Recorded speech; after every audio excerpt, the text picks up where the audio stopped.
کرم اللہ تعالیٰ وجہ الکریم بہت زیادہ علیل ہو گئے۔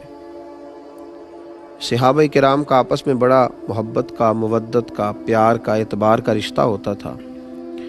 کچھ صحابہ ان کی تیمارداری کرنے آئے اور آ کر کے کہا کہ علی آپ بڑے بیمار ہو گئے اور بڑی آپ کمزور ہیں۔ حضرت علی اٹھتے تھے تو ٹانگوں پہ راشہ طاری تھا، تو آپ کچھ صحابہ تو رونے لگے ان کی محبت میں کہ حضور آپ اتنے کمزور ہو گئے۔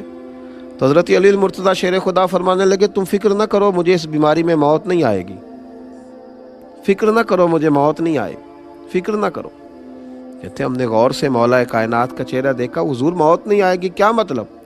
آپ فرمانے لگے غور سے نہ دیکھو، اپنی بات نہیں کر رہا، اپنے محبوب کی حدیث پر اپنے یقین کی بات کر رہا ہوں۔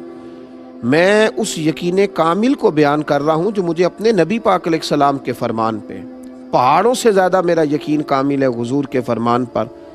کہا حضور کیا مطلب؟ تو حضرت علی کہنے لگے میں ایک دفعہ اسی طرح بیمار ہوا تھا، اللہ کے محبوب علیہ السلام نے کرم نوازی کی اور حضور میری تیمارداری کو آئے تھے، اور جب نبی کریم علیہ السلام تشریف لائے تو میں نے عرض کی حضور میں بڑا کمزور ہو گیا ہوں۔ تو محبوب نے فرمایا علی تو بیماری سے دنیا سے نہیں جائے گا، دنیا سے اس وقت جائے گا جب تجھے تلوار کی ضرب لگے گی اور تیری داڑھی خون سے رنگین ہو جائے گی، پھر تو جائے گا۔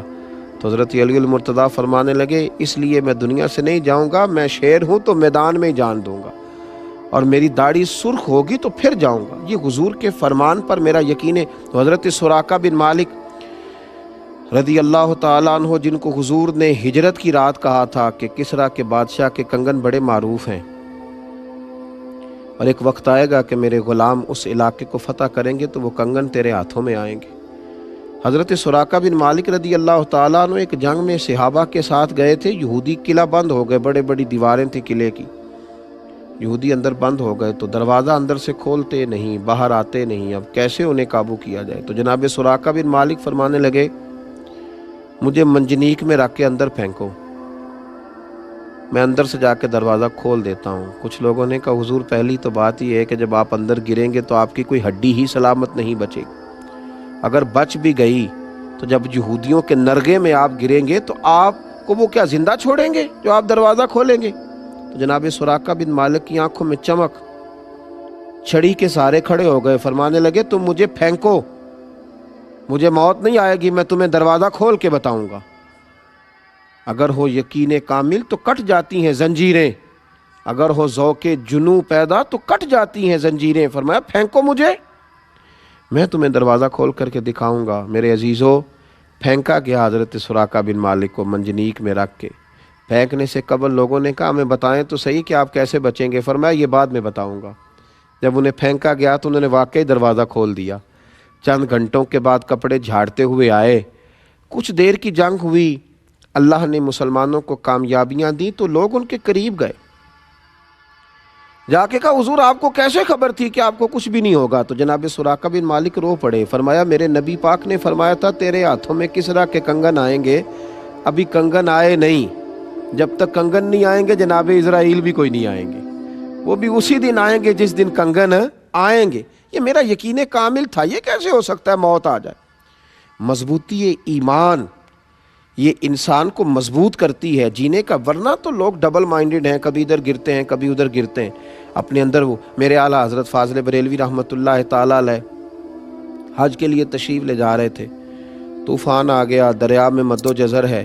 آپ کو پتہ ہے جب تھوڑا سا حالات خراب ہوتے ہیں تو لوگوں کو فٹافٹ دعائیں التجائیں یاد آتی ہیں، لوگوں نے اللہ کے ساتھ دکھوں کا رشتہ رکھا ہوا ہے، کمزوریاں آتی ہیں تو فٹافٹ لوگوں کو عبادات یاد آتی ہیں، اور جب خوشی آتی ہے تو پھر لوگ معاذ اللہ تعالیٰ شیطان کو راضی کرتے ہیں۔ اب یہ جو خوشیوں کا رشتہ ہے یہ سارا اسی کے ساتھ رکھا ہے۔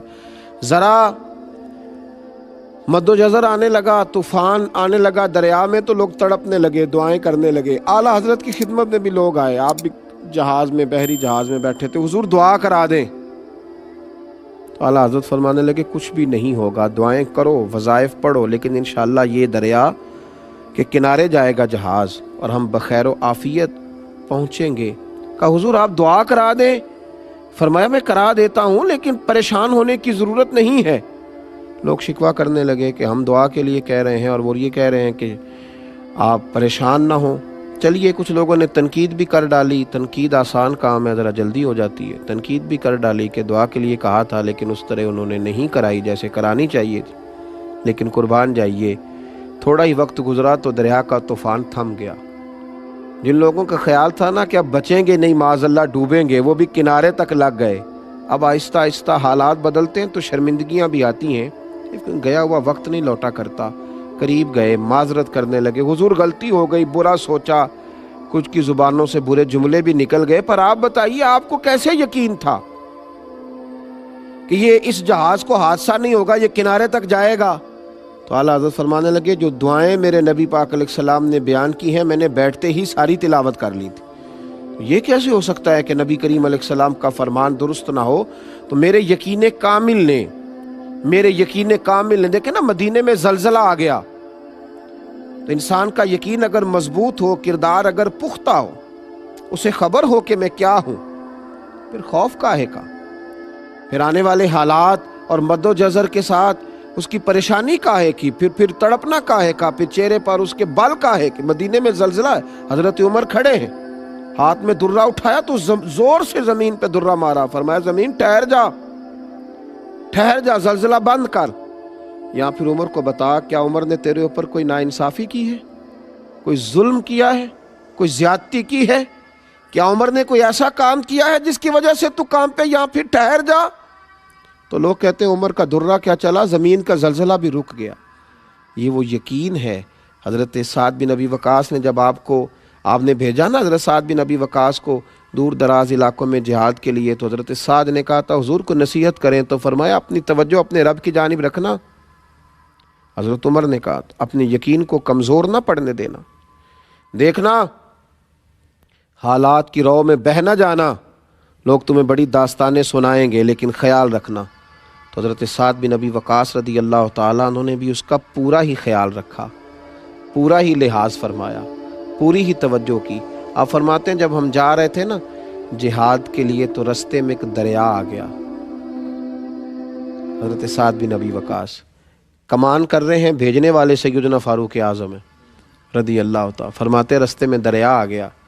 اب صحابہ کہنے لگے سعد اب کیا کریں گے؟ فرمایا اب کیا کرنا ہے، اپنے رب پہ یقین کامل ہے، اس سے التجائیں کریں گے۔ تو حضرت سعد رضی اللہ تعالیٰ عنہ نے امت کو یقین کا حوصلہ دیا۔ ہم روحانی لوگ ہیں، ہمارے پیچھے روحانی قوتیں ہوتی ہیں، ہمارا رب ہماری مدد فرماتا ہے۔ کئی دفعہ ہم سمجھتے ہیں کہ اب ہم جال میں پوری طرح الجھ گئے، لیکن آنکھ کھلتی ہے تو رب کریم ایسی آزادی عطا فرماتا ہے جس کا کبھی سوچا بھی نہیں ہوتا۔ میرے بھائی دریا کنارے کھڑے ہو کر کے حضرت سیدنا سعد بن ابی وقاص فرمانے لگے او دریا، اگر تو حضرت موسیٰ علیہ السلام کی نافرمان قوم کو رستہ دے سکتا ہے تو ہم تو نبی پاک کے وفادار غلام ہیں، ہم تو حضور کے اطاعت شعار ہیں، ہمارا یقین بڑا مضبوط ہے۔ دریا نے رستہ عطا کر دیا، رستہ اور رستے بن گئے۔ حضرت سعد بن ابی وقاص کا یقین کامل دیکھیے، جب دریا سے اس پار گئے نا آپ، تو ایک دفعہ اس یاد کو، یقین کی اس یاد کو پھر زندہ کرنا چاہا۔ وہ جو حضور نے فرمایا نا یقین اس طرح سیکھو جیسے قرآن سیکھتے، اور پھر امام غزالی نے فرمایا کہ یقین والوں کی صحبت اور سنگت میں رہا کرو، تو حضرت سعد نے وہ صحبت صحابہ کی طرف دوبارہ لوٹائی اور فرمانے لگے کسی کو کوئی چیز تو نہیں رہ گئی دریا میں؟ یعنی آپ لوگوں کو دوبارہ بتلا رہے ہیں کہ ہمارا یقین کامل ہے تو دریا ہماری بات سن رہا ہے۔ فرمایا کوئی چیز تو نہیں رہ گئی، کسی کی کوئی چیز تو نہیں رہ گئی؟ ایک صحابی نے کہا میرا مٹی کا پیالہ رہ گیا۔ تو حضرت سعد بن ابی وقاص رضی اللہ تعالیٰ انہوں نے دریا کی طرف دیکھا تو فرمانے لگے ہم نبی پاک کے غلام ہیں، چل ہمارا پیالہ بھی واپس کر دے۔ تو دریا نے وہ پیالہ بھی لہروں نے باہر پھینک دیا۔ یقین کی دولت آپ کو جوان رکھتی